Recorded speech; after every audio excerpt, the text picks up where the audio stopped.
उर्मिला की 3 बहुएं थीं। जहां उसकी 2 बहू बेहद अमीर घर से ताल्लुकात रखती थी, वहीं एक बहू बेहद गरीब घर से थी, जिस कारण न सिर्फ उन्हें सास की बल्कि दोनों अमीर बहुओं के ताने भी सुनने पड़ते थे। रोजाना की तरह गरीब बहू रसोई घर के कामों में जुटी हुई थी। सोनल बहू, अरे ओ सोनल बहू, अरे ओ सोनल की बच्ची कहाँ मर गई? आई माँ जी। हाथों में चाय लिए हुए सोनल हॉल में आती है। ये लीजिए माँ जी चाय। क्यों रे मेरी गरीब बहू, चाय बना रही थी या बीरबल की खिचड़ी? इतना वक्त लगता है? माँ जी, अब घर बाहर का सारा काम भी तो इतना है कि दिन भर कठपुतली की तरह नाचना पड़ता है। अरे मेरे जमाने में तो एक अकेली लुगाई घर भर का काम नाच नाच के कर देती थी, और तुझे काम करने में दिक्कत हो रही है। मेरी दोनों बहू रानियों के लिए चाय क्या तेरा बाप लाएगा? माँ जी, दोनों देवरानी भी अब अपना हाथ पांव चला सकती हैं। क्यों, तेरे हाथ पांव में घुन लगा है? चुपचाप जाओ चाय लेकर आ। जी माँ जी। सास की बात सुनकर सोनल रसोई घर आती है। जाने सासू माँ मेरे साथ ही ऐसा बुरा बर्ताव क्यों करती हैं? ऐसा जान पड़ता है मैं इस घर की बहू नहीं बल्कि बाई हूं। आजकल के दौर में लोग उनसे भी बेरुखी से पेश नहीं आते होंगे। जाने ये 2 रिहायशी तितलियां ऐसी कौन सी पट्टी पढ़ाती है माँ जी को, जो माँ जी इनका तो गुणगान करती हैं और हमारी गरीबी की हंसी उड़ाने का एक मौका भी नहीं छोड़ती। खैर, यूं दिल ही दिल कुड़ने से कुछ नहीं होगा, क्योंकि हम गरीबों को तो पूछने वाला कोई नहीं होता। गरीब बहू की बेबसी उसकी बातों से साफ जाहिर हो रही थी। जहां गरीब बहू की दशा नौकरानी से भी बदतर थी, वहीं 2 बहुएं छोटी होने के बावजूद सारा दिन बस हुक्म चलाती। समय के साथ सर्दियों का आगमन हो जाता है। हॉल में बैठी उर्मिला की दोनों अमीर बहुएं कहती हैं, सासू माँ, सर्दियां आ चुकी हैं। आप तो जानती हैं कि सर्दियों को लेकर मेरे कितने शौक हैं, इसलिए मैंने डैडी से कहकर चारों के लिए न्यू हीटर मंगवाया है, ताकि हम चारों ठंड से बच सके। माँ जी, कल ही मैंने भी सर्दियों की खूब सारी शॉपिंग की है। ये देखिए, खास आपके लिए पश्मीना की शॉल लाई हूं। तोहफे देना क्या तुम दोनों बहुओं को ही आता है? मैंने भी तुम दोनों के लिए नई रजाई बनवाई है। माँ जी, इसकी क्या जरूरत थी? अरे जरूरत कैसे ना थी, तुम्हारे कमरे की रजाई पतली हो चली है। मैं नहीं चाहती कि मेरी बहुएं रात भर ठंड से ठिठुरती रहे, इसीलिए मैंने बिना देरी करे रजाई बनवा दी। और फिर तुम्हारी सास के पास पैसों की कमी है क्या? तभी सोनल उर्मिला से कहती है, माँ जी, जब आपने देवरानी जी के लिए रजाई बनवाई है तो लगे हाथ मेरे लिए भी रजाई बनवा देती। समाचार में सुनने को आ रहा है कि इस साल रिकॉर्ड तोड़ सर्दी पड़ने वाली है। ऐसे में मैं इतने दुबले पतले कंबल से कैसे काम चलाऊंगी? क्यों रे मेरी गरीब बहू, उर्मिला के पास क्या पैसों के पेड़ लगे हैं? अभी मेरा हाथ तंग है, जब कभी पैसे होंगे तब देखा जाएगा। मगर माँ जी, कुछ देर पहले तो आप कह रही थी कि आपके पास पैसा ही पैसा है। उर्मिला का गुस्सा देखकर दोनों अमीर बहुएं मौके का फायदा उठाते हुए फूट डालना शुरू कर देती हैं। इसका मतलब हमारी ये गरीब जेठानी आंखें गड़ाए बैठी रहती हैं। बात बात पर हमसे बराबरी करना जरूरी है क्या जेठानी जी? उर्वशी, तुम कोई सेलिब्रिटी नहीं हो जो मैं तुम्हारी कोई देखा देखी करूंगी। देख लीजिए माँ जी, हमारी ये गरीब जेठानी जी कहाँ का गुस्सा कहाँ उतार रही हैं। एकदम खरा बोल रही है तान्या बहू तू। चौका बर्तन करने में मेरी गरीब बहू के हाथ जवाब दे जाते हैं, मगर बोलते वक्त जबान गज भर की हो जाती है। ऐसा कहकर उर्मिला चली जाती है और तान्या कहती है, हमारी सासू माँ की गरीब बहू, तुम चाहे कितने भी पापड़ बेल लो, लेकिन तुम हमारी जगह कभी नहीं ले सकती। हमारी किस्मत कोहिनूर हीरे जैसी है, और तुम उस गरीब गलीचे के समान हो जिसे देखकर लोग नाक सिकोड़ते हैं। ऐसे ही कई सप्ताह बीत जाते हैं, जिसके साथ बेतहाशा सर्दियां बढ़ जाती हैं। जहां एक और अमीर बहुएं गद्देदार बिछौने पर भारी भरकम रजाई में मजे से सो रही थी, वहीं बेचारी गरीब बहू को सर्दी की सारी रात उस पतले दुबले कंबल में काटनी पड़ती है। अगले दिन सुबह होते ही सोनल फिर से घर के काम में जुट जाती है। इसके बाद जैसे ही वो बर्तन धोने के लिए किचन में जाती है तो ठंडे पानी से उसके हाथ कांपने लगते हैं। जिसके बाद वो अपनी सास के कमरे में जाती है, जहां पर उर्मिला रूम हीटर लगाए रजाई के अंदर बैठी होती है। तभी उर्मिला सोनल से कहती है, अरे बहू, इधर उधर क्या देख रही है? मेरे कमरे में चोरी करने का इरादा है क्या? माँ जी, मैं तो पानी गर्म करने की मशीन ढूंढ रही थी। सर्दियां बहुत बढ़ गई हैं, किचन के नल से बहुत ठंडा पानी आ रहा है। ठंडे पानी से हाथ जमने को हो रहे हैं। अच्छा, तो अब महारानी को बर्तन धोने के लिए गर्म पानी चाहिए। बिजली का बिल क्या तेरा बाप भरेगा? कोई मशीन नहीं मिलेगी। जल्दी से काम चोरी छोड़ और बर्तन धोने लग जा। इसके बाद खरी खोटी सुनाकर उर्मिला फिर से अपना पल्ला झाड़ लेती है और बेचारी गरीब बहू कड़ाके की ठंड में भी ठंडे पानी से ही काम करके गुजारा करती है। ना तो सोनल के पास स्वेटर होता है और ना ही शॉल। इसके बावजूद भी उर्मिला सोनल को ही बाजार सब्जी लेने भेजती है। लेकिन एक दिन उर्मिला की तबीयत खराब हो जाती है। उसके कराहने की आवाज सुनकर गरीब बहू जल्दी उसके कमरे में जाती है और कहती है, माँ जी क्या हुआ? आप ठीक तो हैं? अरे आपको तो बहुत तेज बुखार है। माँ जी मैं अभी आती हूँ। इसके बाद सोनल किचन में जाकर काढ़ा बनाकर लाती है और उर्मिला को पीने के लिए देती है। साथ ही उर्मिला के सर पर ठंडे पानी की पट्टियां रखना शुरू करती है। सोनल कभी उसके हाथ दबाती तो कभी उसके पैर। सारी रात बेचारी सोनल बिना झपकी लिए अपनी सास की सेवा पानी में लगी रहती है। अगले दिन दोनों बहुएं अपनी सास के कमरे में आती हैं। गुड मॉर्निंग सासू माँ। गुड मॉर्निंग सासू माँ। क्या हुआ? आपका मुंह मरीजों जैसा क्यों लग रहा है? माँ जी की तबीयत कल रात से बहुत खराब थी। उन्हें तेज बुखार था। उर्वशी चलो यहां से, कहीं हमें भी फ्लू न लग जाए। इसके बाद वो दोनों अमीर बहुएं वहां से चली जाती हैं और उर्मिला उनकी सारी बहानेबाजी समझ जाती है। मुझे तो लगा था तुम दोनों यहां मेरा हालचाल पूछने आई हो, मगर तुमने अपने तेवर दिखाई दिए। सोनल मुझे माफ कर दो। मैंने हमेशा तुम्हें गलत समझा और तुम्हारी गरीबी की हंसी उड़ाई। शायद इसी कारण भगवान ने मुझे ऐसा भुगतान दिया है। माँ जी बीती बातों को याद करके दुखी मत होइए। जो हुआ उसे भूल जाइए। सास का बर्ताव देखकर तान्या और उर्वशी का सर शर्म के मारे झुक जाता है और वो कहती हैं, जेठानी जी हमें माफ कर दीजिए। हमने आपको ताने दिए, आपकी गरीबी का मजाक उड़ाया। जेठानी जी हम दोनों को माफ कर दीजिए। ऐसा मत कहो, मैंने हमेशा तुम्हें अपनी बहनें माना है। फिर वो तीनों आपस में गले लग जाती हैं और इसके बाद सारा काम मिलजुल कर करती हैं।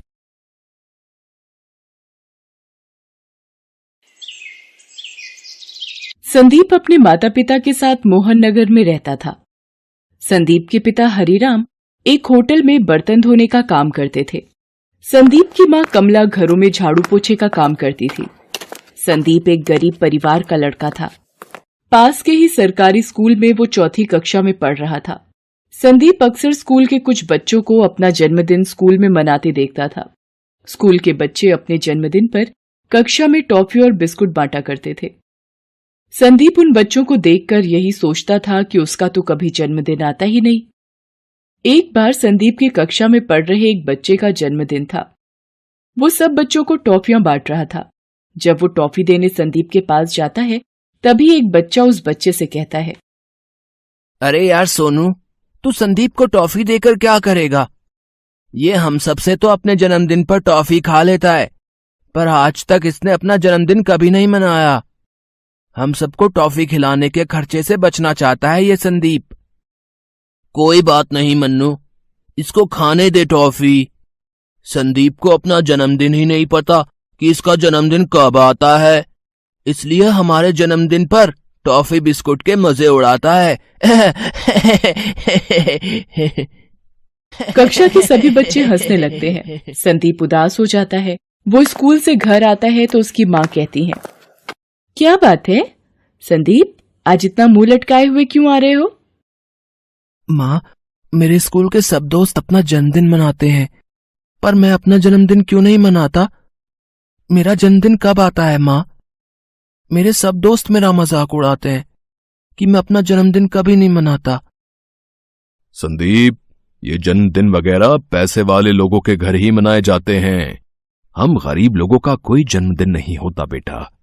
हम कोई पढ़े लिखे माँ बाप तो है नहीं। तुम्हारे पैदा होने का दिन न तुम्हारी माँ को याद है और न ही मुझे।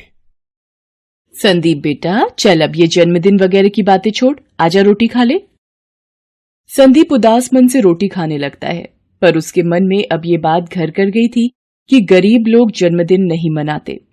गरीब का जन्मदिन नहीं होता। धीरे धीरे समय बीतता रहा। संदीप अब बड़ा हो चुका था। संदीप की मां ने उम्र के साथ अब घरों में काम करना छोड़ दिया था। संदीप के पिता भी अब होटल का काम छोड़कर घर के पास में ही सब्जी का ठेला लगाने लगे थे। एक दिन हरिराम सब्जी का ठेला लगा रहा होता है। उसके पास वही होटल का मालिक आता है जहां हरिराम पहले बर्तन धोने का काम किया करता था। अरे हरिराम, सब्जी का ठेला लगाने लगे हो? हैं? अच्छी बात है, शरीर चलता रहना चाहिए और मेहनत करने में क्या हर्ज है कि नहीं? अच्छा लाओ, 2 किलो आलू और 2 किलो टमाटर तोल दो। अभी देता हूं साहब। बड़ी खुशी हुई आपको इतने समय के बाद देखकर। अरे हरिराम, तुम्हारा एक बेटा भी था ना, संदीप? अब तो बड़ा हो गया होगा, आजकल क्या कर रहा है? कुछ नहीं मालिक, अभी 12वीं पास की है उसने, तो घर पर ही है। अब कॉलेज की पढ़ाई के लिए पैसे भी तो चाहिए, इसलिए अभी पढ़ाई रोक दी है उसने। उसे भी कहीं किसी दुकान पर कोई काम मिल जाए तो घर खर्च में आसानी हो जाएगी और पैसे कमाकर आगे की पढ़ाई भी कर लेगा। अच्छा, तो ये बात है। अच्छा, एक काम करो, मैंने बड़े बाजार में एक नई बेकरी खोली है, तो मुझे वहां पर एक लड़के की जरूरत है जो बेकरी की देखभाल भी कर सके और लोगों के घरों तक ऑर्डर भी पहुंचा सके। तुम चाहो तो कल से ही संदीप को नौकरी पर भेज सकते हो। 8,000 रुपए महीना की तनख्वाह पर रख लूंगा। क्यों, सही रहेगा ना तुम्हारे लिए भी? ये तो बहुत अच्छी बात हो जाएगी मालिक। मैं कल ही संदीप को आपकी बेकरी पर भेज देता हूं। अगले दिन से संदीप हरिराम के कहने पर बेकरी शॉप पर काम करने लग जाता है। बेकरी का मालिक नारायण सभी ऑर्डर की डिलीवरी के लिए अब संदीप को ही भेजता था। नारायण की बेकरी के केक और पेस्ट्री बहुत ही मशहूर थे। किसी के जन्मदिन की पार्टी हो या शादी की सालगिरह, हर कोई नारायण की बेकरी से ही केक ऑर्डर करता था। एक दिन नारायण संदीप को बुलाता है। संदीप, अरे ये ऑर्डर पहुंचाना है ठीक 5 बजे तक। जन्मदिन की पार्टी है तो 6 बजे तक केक काटने के लिए उन लोगों ने टाइम रखा है ना? तो हमें जो है 5 बजे तक ऑर्डर पहुंचाने के लिए कहा गया है।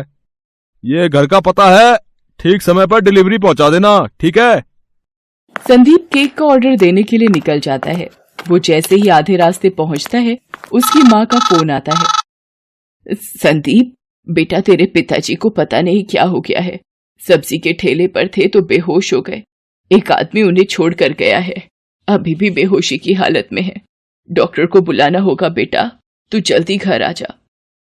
माँ की बात सुनकर संदीप घबरा जाता है। उसे केक का ऑर्डर भी समय पर पहुंचाना होता है, पर वो क्या करे, उसे कुछ समझ नहीं आ रहा होता। उसे केक भी समय पर पहुंचाना होता है, पर उसका घर पहुंचना बहुत जरूरी था। संदीप की माँ घर में अकेली थी और पिताजी की तबीयत बिगड़ती जा रही थी।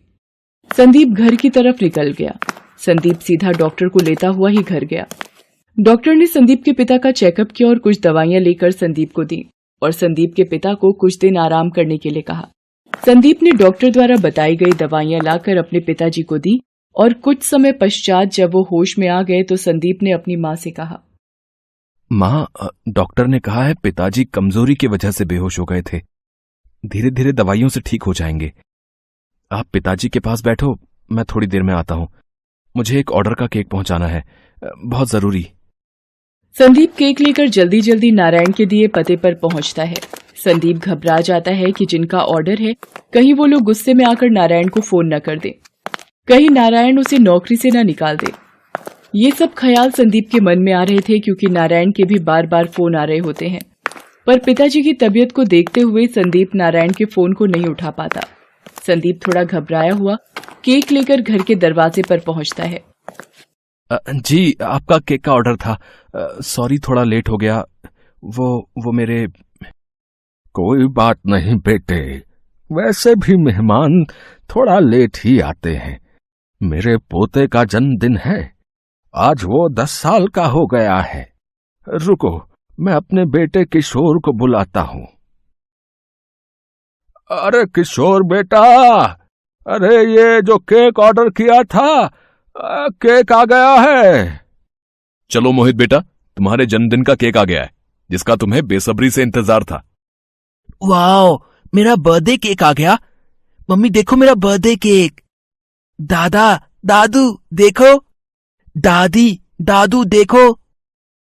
जी, नारायण जी की बेकरी से आया हूं, यह आपका केक। हैप्पी बर्थडे बेटा। थैंक यू भैया। आप भी अंदर आओ ना भैया, आज मेरा बर्थडे है तो आप भी तो गेस्ट हुए ना। हाँ हाँ प्लीज, अगर मोहित का मन है तो थोड़ी देर के लिए आ जाइए। सर मैं आपके घर की पार्टी में, सर मैं कैसे?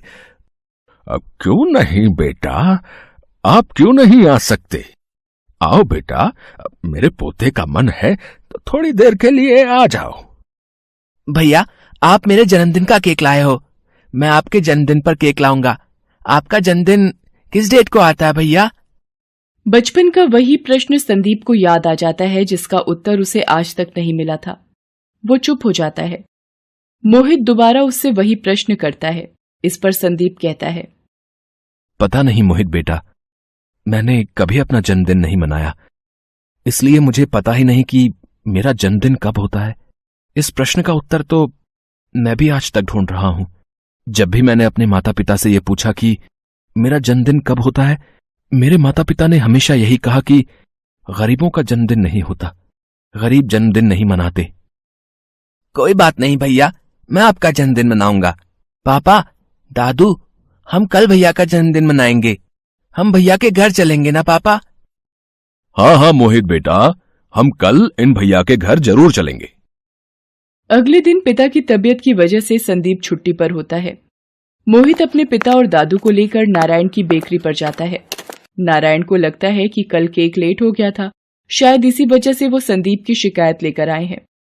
नारायण उन्हें बताता है कि संदीप के पिताजी की तबीयत खराब है, कल इसी वजह से उसे आपके घर आने में देर हो गई थी। जब वो उनके घर केक देने जा रहा था तो रास्ते में ही उसकी माँ का फोन आ गया था कि उसके पिताजी की तबीयत अचानक खराब हो गई है, इसी वजह से उसे केक देने में देरी हो गई। मोहित के पिता और दादू नारायण को बताते हैं कि पार्टी शुरू होने से पहले ही संदीप केक ले आया था। संदीप ने अपनी जिम्मेदारी पूरी तरह निभाई है। वो नारायण से संदीप के घर का पता पूछते हैं और एक बढ़िया सा केक भी खरीदते हैं। वो संदीप के घर पहुंचते हैं। संदीप मोहित और उसके पापा व दादू को देखकर हैरान रह जाता है। वो अपने माता पिता से उन्हें मिलवाता है। संदीप भैया, हैप्पी बर्थडे, ये लो आपका बर्थडे केक। कल आप मेरे बर्थडे पर आए थे, आज मैं आपके बर्थडे पर आया हूँ। आओ संदीप भैया, केक काटते हैं। आओ बेटा संदीप, अपना जन्मदिन मनाओ और ये केक काटो, मोहित को बहुत खुशी होगी। और बेटा, आज के बाद कभी भी ये मत कहना कि आप गरीब हो बेटा, ठीक है? मन से अमीर होना चाहिए, दिल का अच्छा होना चाहिए, मनुष्य का मन साफ होना चाहिए, तो वो अपने ही आप अमीर हो जाता है। सब मिलकर संदीप का जन्मदिन मनाते हैं। संदीप और उसके माता पिता बहुत खुश होते हैं। संदीप की आंखें खुशी के आंसुओं से भर जाती हैं। थोड़ी सी खुशी भी किसी इंसान के जीवन को ढेर सारी खुशियों से भर देती है। इंसान छोटा या बड़ा नहीं होता, उसके कर्म उसे बड़ा बनाते हैं और ईश्वर की धरती पर नेक इंसान भी हैं। ये साबित करके एक अमीर गरीब का जन्मदिन खुशियों से भर देता है।